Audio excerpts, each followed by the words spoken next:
Welcome, dear students. Let's read the poem Journey to the Interior by Margaret Atwood. Margaret Atwood is a Canadian writer, a novelist, a poet, biographer, autobiographer. So, children's writer. I know she talks about many different things, especially about the concerns of a woman, about a creative artist. So this particular poem is also something similar to that. You know, the psyche, the mental state of an artist, of a creative person, the process of creativity, the process of self-discovery. You know, this poem, if you read the poem, the literal meaning is somewhat disconnected. You feel that there are various images coming together, and what is this poet trying to say? It's a kind of a transcendental poem or a metaphysical poem where the images are brought together by force, the images which are not usually connected with each other. For example, when you think about love, when you write about love, there is this flower, the image of a red rose. It is, you can relate to it, but there are certain images which you cannot relate. For example, the lovers, when they are compared to the two the two hands of a 2 foot of a compass, it is a forced one. Likewise, we find certain images which are contrived. So actually, she is looking at the landscape outside, the Canadian landscape of the prairies, of the mountain ranges, the valleys, the dark woods, and then she compares, or she uses this landscape to talk about the mental state of an artist, the inner psyche of an artist, the process of self discovery, the process of self enlightenment by a writer, by an artist. So she talks about looking at the Canadian landscape. She's actually looking at the making, or at the workings of her own thoughts, her own mind. When we read the poem, you will get to know. So please turn to this poem, page number 27. These are similar. There are similarities. I notice that, this. We'll read the poem first, and then we'll explain. There are similarities. I notice that the hills, which the eyes make flat as a wall, welded together, open as I move to let me through, become endless as prairies. That the trees grow spindily, have their roots often in swamps.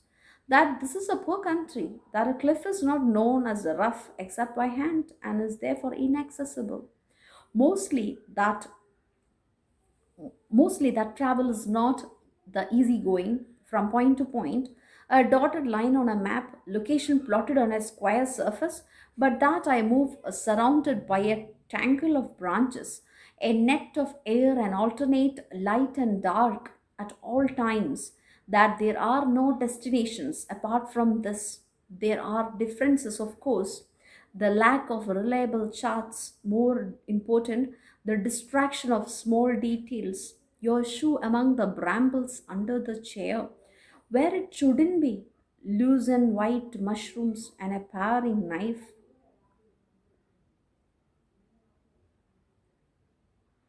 A paring knife on the kitchen table, a sentence crossing my path, sodden as a fallen log. I'm sure I passed yesterday.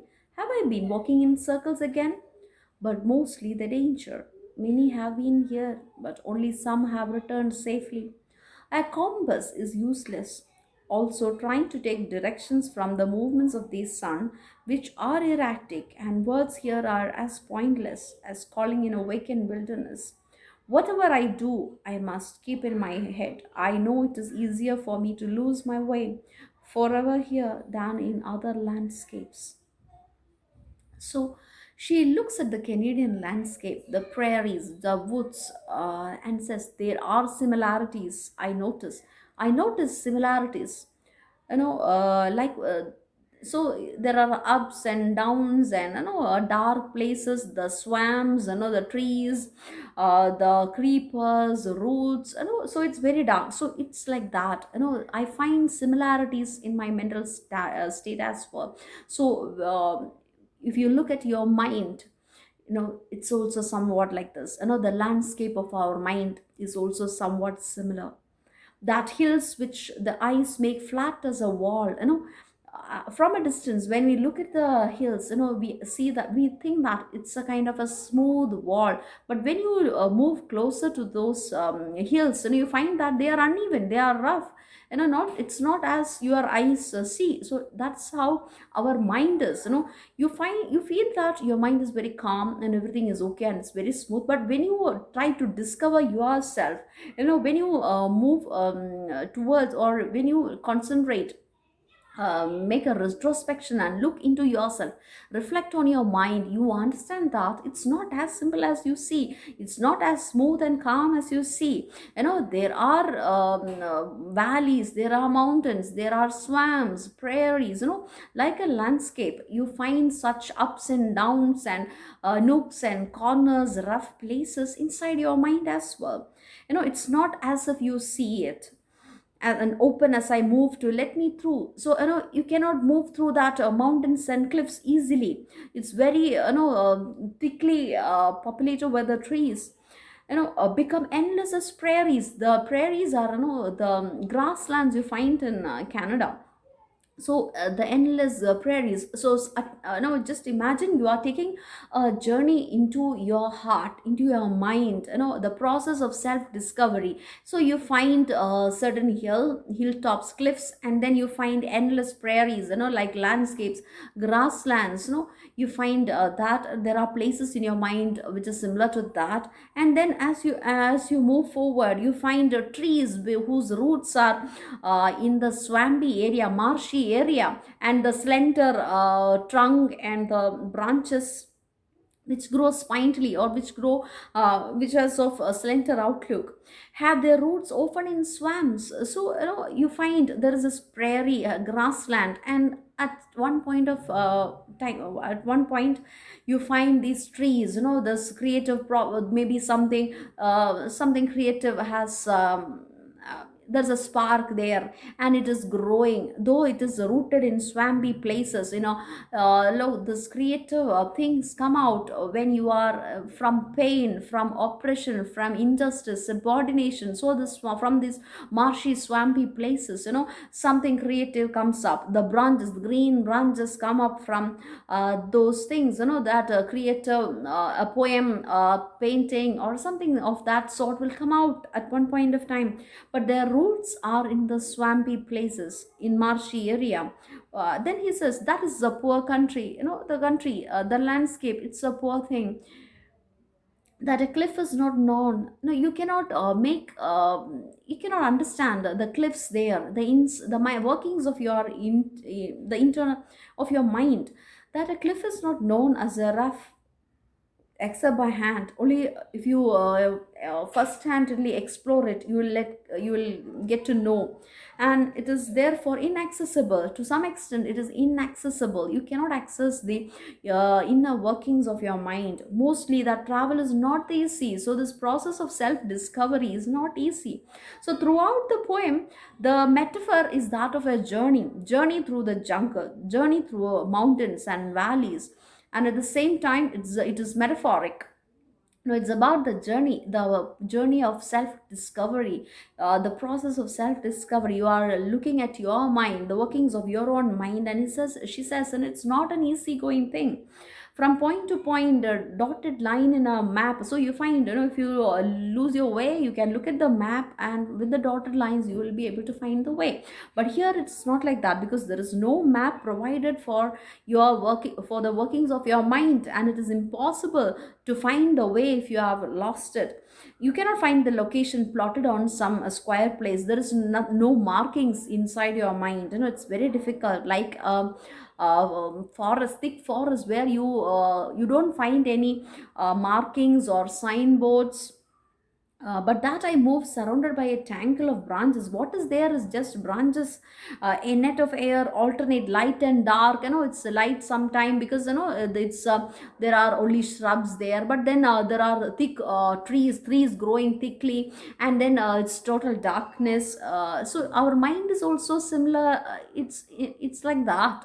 You have some at some places, you have access to it, you know what is happening there, why you are thinking like that, why you have behaved like that. But at some point of time, it's total darkness and you cannot understand why I am behaving like that, or why am I reacting to this like this. It's unknown, the workings are unknown, it's dark. This alternate light and dark at all times, that there are no destinations apart from this. After some time you find there is no destination further, you cannot move further. There are differences, of course, the lack of reliable chart. So that is one thing. You don't find good charts to move forward. More important, the distraction of small detail. So another thing that distracts you from this journey of self discovery is that, a distraction of small details. There are certain things when you sit down and to sit down to meditate and contemplate. There are things that will distract you, that will hinder you from this hinder your process of self discovery, like the hindrances that you find when you go trekking through this thick forest. Likewise, there are hindrances, there are homely things that you have to look at. There are mushrooms, immature, or mushrooms which are not ripe enough to cook. The peeling knife is there on the table, there is something under the chair, your shoes or something goes missing and you can't find it. There are things, umpty number of chores inside the house which will hinder you, which serves as an obstacle in the process of self discovery. And she says that she brings in those images, the images of the forest as well as images from the house. So you can say that the images of the mind as well as the images outside. The distraction of small details. Your shoe among the brambles under the chair. So under the chair, among the brambles, there is this shrub, thorny shrubs, and among that you find your shoe there. There is a shoe under the chair, and the shrubs, the image of the shoe tangled in the brambles, in the thorny bush under the chair, which is, you don't find a chair, a knife and a table inside the thick forest, but it's the image that you find outside. That is the outside image that she talks about, the image of her own household duties and things that she's bound to do, but at the same time she wants to go for this internal self realization, self discovery as well, where it shouldn't be. So that shoe shouldn't be here under this chair, your shoe shouldn't be here, and the loose and white mushrooms, the unripe mushrooms and the peeling knife, so it shouldn't be there, the peeling knife on the kitchen table. So they remind her of the works which are undone, which are left, which are there, which are pending, so that she needs to do those things. But at the same time, she's a creative artist, she needs to write something, she's pregnant with ideas and she needs to put it down together. She needs to bring it out, she needs to give birth to that poem or a novel that is inside her. So she needs to walk through that internal landscape as well. But at the same time, there are things that hinders her, distract her, the family. She needs to prepare meals for her family, for her children, looking after her children and so on, to do the kitchen, to do the dishes and so on. And then she thinks, immediately a sentence hits her, something, a phrase, a creative phrase comes out, and then she thinks, oh, this this is, I have seen, or I have thought about the sentence before. It's a repetition, a sentence crossing my path. Suddenly some idea comes out, but like a sodden, as a fallen log which has been soaked with water, saturated with, the wooden piece which is saturated with water. Likewise, this idea, this sentence is soaked with water, or it's no longer fresh, it's no longer vibrant, because she says that this household things, they or these minute distractions and things that or that hinder her creative process, and she's been walking in circles, and she says that, oh, I got this phrase the days before, and I have used it in some other poem, so I need to find a new one. So but there are things which are hindering her to write fluently or creatively. And like a sodden, like sodden as a fallen log, this sentences, these new sentences cross my path.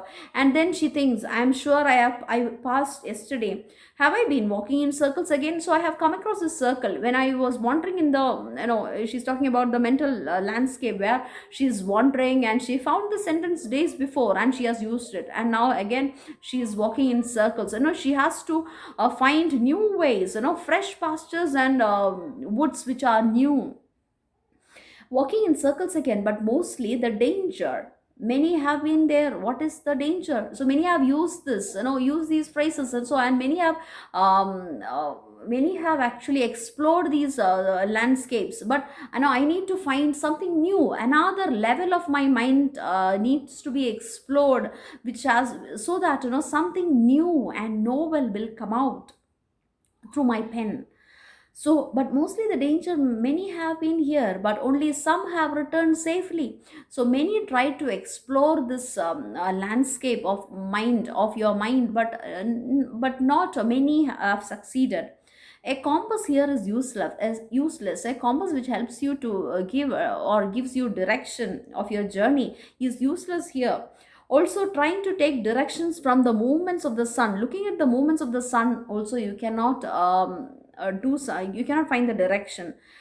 But because the thoughts are erratic, and you cannot find the landscape is like that, your landscape is different, and words here are as pointless as calling in a vacant wilderness. It's a wilderness, and you have the words which are come popping up from here and there, and so that is pointless. These words are seem to be pointless as calling in a vacant wilderness. So with this vacant wilderness is there, and you call out somebody's name, and for direction or for help, nobody listens. Likewise, your journey through this into your mind is something different. It's actually an internal monologue, interior monologue, you can say, this poem. Whatever I do, I must keep my head. So what is she says, whatever I am doing, the explore self exploration, the self discovery, or doing the household chores, what I need to do is my head should be held high. I shouldn't be drowning myself in the household duties, or I shouldn't be drowning in the internal journey, the process of self discovery. My head should be balanced. I should be able to balance myself. I should be drowning in any of these things. I need to balance this internal creative process as well as the household chores that I have, the duties, the responsibilities that I need to fulfill. Whatever I do, I must keep my head. I know it is easier for me to lose my way. So it's easier to lose your way either to the mundane things that you do every day, or to the process of self discovery and lost in creativity, and without looking at or without fulfilling the family responsibilities that you have. It is easy to lose your way than in any other landscape. No, compared to other jobs, this is something different. This creative process is different, because you can either get lost in this landscape, in this process of self discovery, and or you can just leave that, and you can leave your creative talents, and you can drown yourself in the duties and mundane things and tasks of your household thing, your day-to-day activities. So it's a very difficult journey. You need to keep your head high. You need to be sure about your identity, what you are writing, the exploration, the process of self-discovery, and at the same time, she shouldn't get lost from the connection. No, she should have the connection with the real world as well. So the real world and the interior world, the creative world, both should be brought together, and you should balance it, and your head should be held high, so that you can succeed as a very successful writer. So I hope the poem is clear to you. Can we read this poem once again? Please turn to page number 27.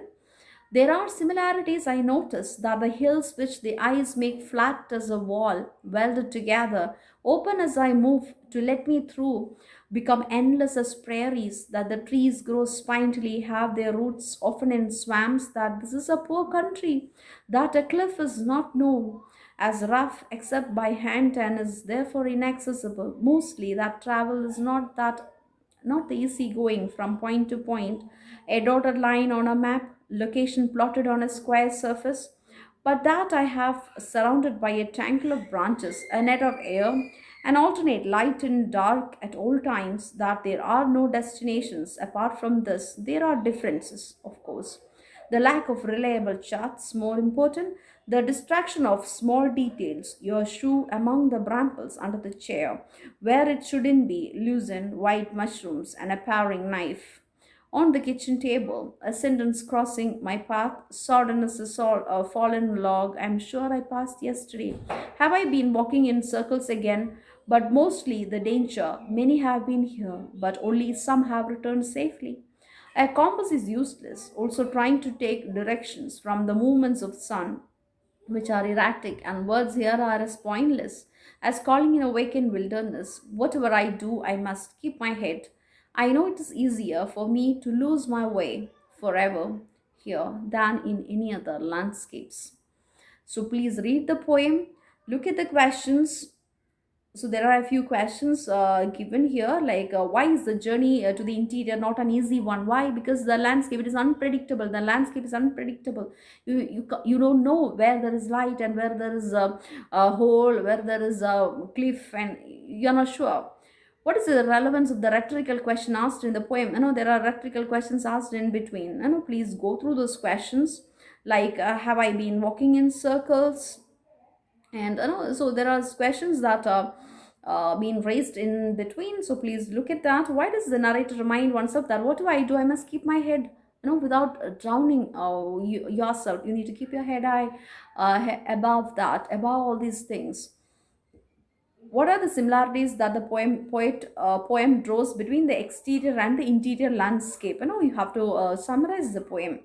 What are the domestic images that is brought into the poem and the purpose of those? The domestic images of the kitchen table, the paring knife, the mushrooms, the unripe rush mushrooms which are not suitable for cooking, and then the shoes, the chair, images of the exterior world. How is the journey into the human psyche effectively narrated by Atwood? It's an essay questions. You have to give an introduction to the poet Margaret Atwood. Please listen to the another video about Margaret Atwood. So you will be able to write an introduction, a very good introduction, at least one paragraph of 6 or 7 lines about Margaret Atwood and her contribution, her style and themes, and then come to this poem, this interior monologue, and how she compares the human psyche, how she uses the Canadian landscape, and how the Canadian landscape is used to depict, represent the interior workings of her mind, and how the process of self-discovery is utmost difficult, and how one needs to balance that spiritual enlightenment, that creative life, and the family life, or the physical world outside. So please go through the poem, read the poem, and if you have any doubts, please post it in the group, and read the notes also that is posted. Thank you.